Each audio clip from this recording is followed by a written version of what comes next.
Some couples that start their marriages afresh, from the ground up, where both parties are, working or just, I don't want to use the word hustling, but Yeah, just trying yeah. to build up.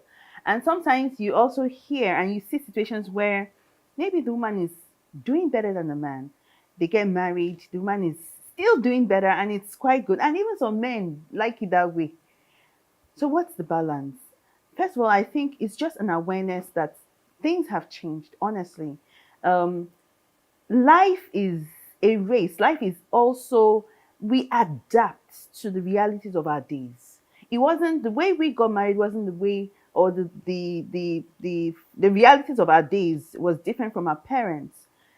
Today, we have, it is a need, and we are trying to balance being successful, being in purpose as a young person, single young person, even before marriage comes. As a woman, I want to be fulfilled in my purpose, in my career. I want to do well, and it's good. And it's even a blessing that I'm not married and I'm doing well. And then I meet a young man, or a young man comes and is interested in me and is a bit overwhelmed Mm. by the fact that I'm doing well. I think we need to understand that it is a plus. It should be a plus in the home. That awareness that my wife can be earning more than me, it doesn't matter. The issue is, how do we come to an agreement when it comes to marriage? Mm. When marriage brings the two together, when it comes to who provides what. So when everybody understands where I am serving in this marriage as a man. So I know that there's a story, real life story. I heard it somewhere. This woman had a supermarket. She was very successful as a woman, and then she was still single. Like, we'll call her a mature single person, doing very well. And of course, she had a lot of suitors and the likes. But this other person, this man came that looked like he was just starting. Let me just use that phrase. He was just starting. He didn't have anything in that sense. And it looked like, of course, even the family, they were already reacting. Mm. Where is this one coming from? And the man's family was like, don't go and meet her because they would wash you down and all. And the man knew that this woman will be my wife. So what helped him was, he saw himself as the head, and that's the order. He is the head. So anytime he comes to see her, when he was trying to, date and all, he would bring granuts. He would bring things that the woman would not readily have. So the woman had a supermarket, but he will bring things like yam, tubers of yam. When he comes to see her, he will go to the supermarket, look for things that she could not do, electricals. He would repair things in the supermarket. He would just show up as, even though you are making money, you have a need, and I can meet that need even though I'm That's not good earning. attitude. And the woman saw the responsibility of that man, even though she was earning more, and she married him, and they're doing well. I think that that show of responsibility is what makes the difference. Yeah.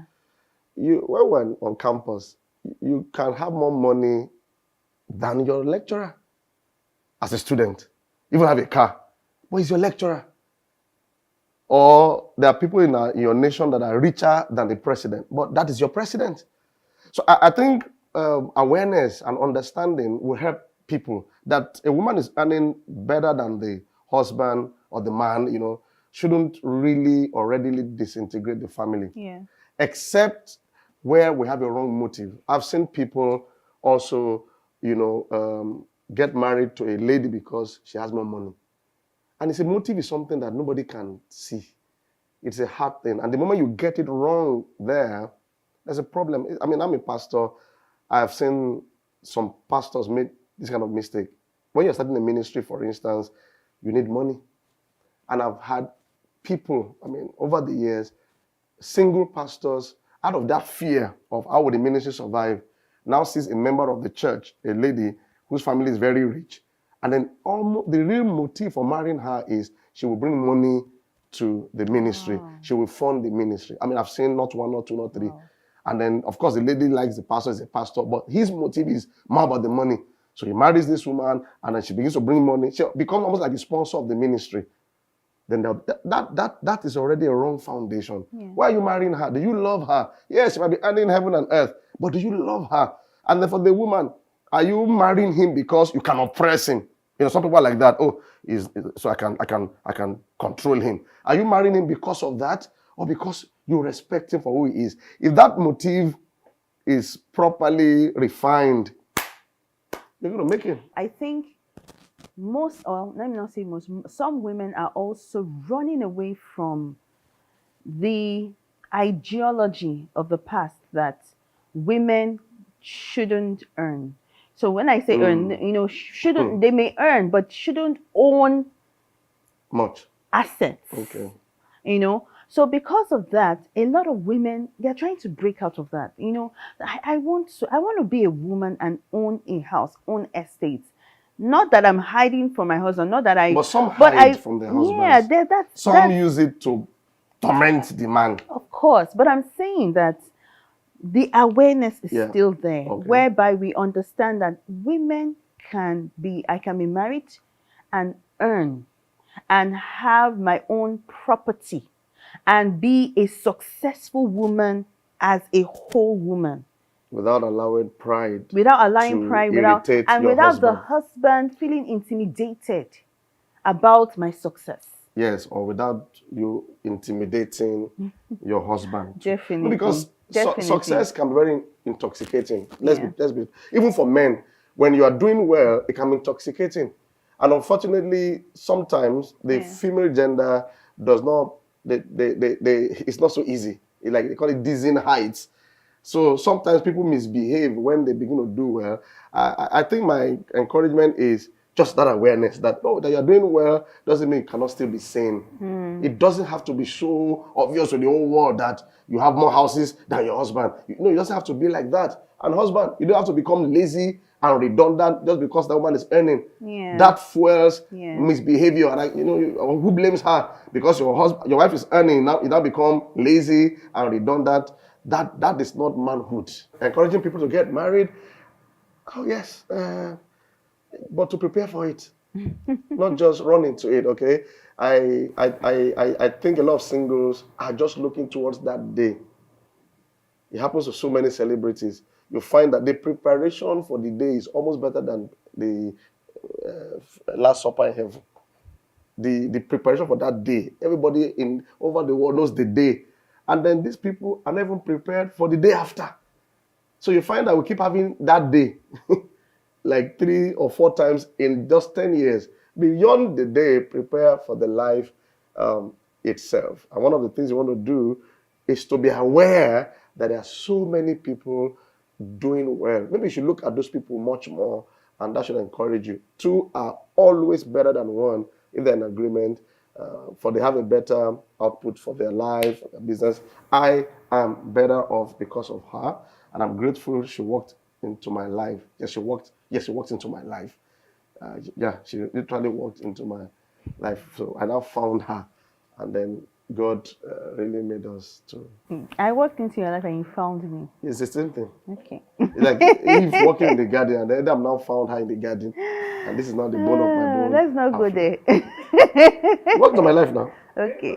People that don't want to get married. Okay. Yeah, and it's also true, and that some people don't want to get married, and it's okay. Truly, it's okay if you know that you are not dreaming of marriage. You don't have any. You are not. There's no inclination to get married. Be whole. Understand that you can be whole without being married, and it's not. There's a grace for it. It's in the Bible. Even I think it was Paul that said there are some that are called to be eunuchs and all. It's a grace. When you have that grace, you are not bothered. So you really need to be sure that you have that grace. You have that inclination not to get married, and you can fulfill purpose. You can fulfill your life without.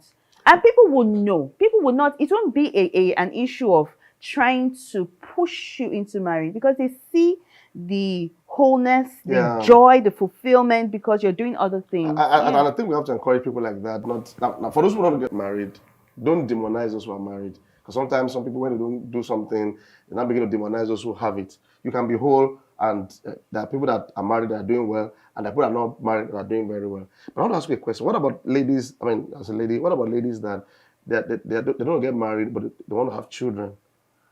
And they're thinking, what is it right to do that? I'm not married, but I want to have children. So is it how do they get the children or the child? Is it IVF? Is it what do you? It's quite a sensitive topic. About it in I the think we next should talk about episode. it in the next episode because a lot of ladies are coming to me as a pastor and say, I don't want to get Ladies married. are coming to you. No, as a pastor. You said that I No, walked no, into not. you. So ladies are coming to you. They sent a message, you know. Oh Jesus is Lord. See you next episode. I need to talk to him about what you just said. That What do ladies you are mean? coming to you.